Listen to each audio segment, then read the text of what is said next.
Practice ফাইলসটি copy করার পরে ড্রিমওয়েভারে একটা সাইট তৈরি করতে হবে।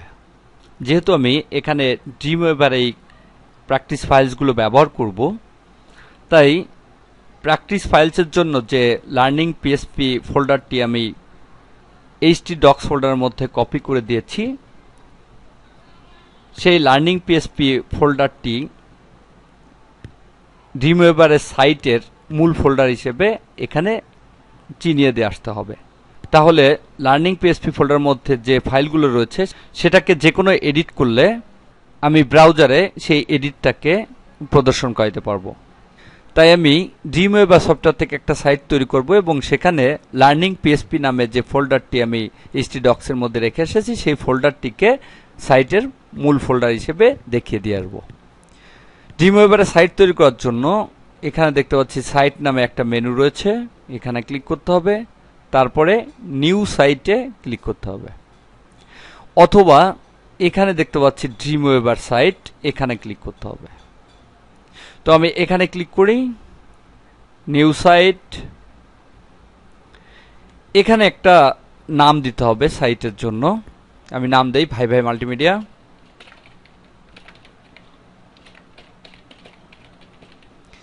এবং এখানে ফোল্ডারটিকে চিনিয়ে দিয়ে আসতে হবে। দেখতে পাচ্ছি লোকাল সাইট ফোল্ডার, এখানে ক্লিক করি,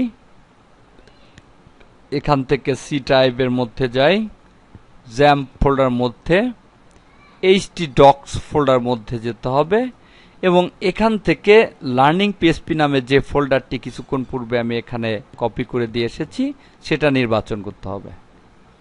তারপর ওপেনে ক্লিক, সিলেক্ট, সেভ। তাহলে দেখতে পাচ্ছি যে ফাইলগুলো লার্নিং পিএসপি ফোল্ডার মধ্যে আমি রেখেছি প্র্যাকটিসের জন্য, সব ফাইলগুলো এখানে চলে আসছে ফোল্ডারগুলি সহ। এই ফোল্ডারগুলোর মধ্যে বিভিন্ন ফাইল রয়েছে, যে ফাইলগুলো নিয়ে আমি কাজ করেছি এখানে আমি এডিট করব এবং এই ইন্টারনেট এক্সপ্লোরারে এখানে গিয়ে আমি সেগুলোর পরিবর্তন দেখব। আমি দেখতে পাচ্ছি এখানে যে ফোল্ডারগুলো রয়েছে এখানেও সেই ফোল্ডারগুলো রয়েছে। কন্ডিশনাল স্টেটমেন্টস এর মধ্যে রয়েছে if else statement, if else if statement, switch, conditional statement, if statement, if else statement, if else else statement, switch statement.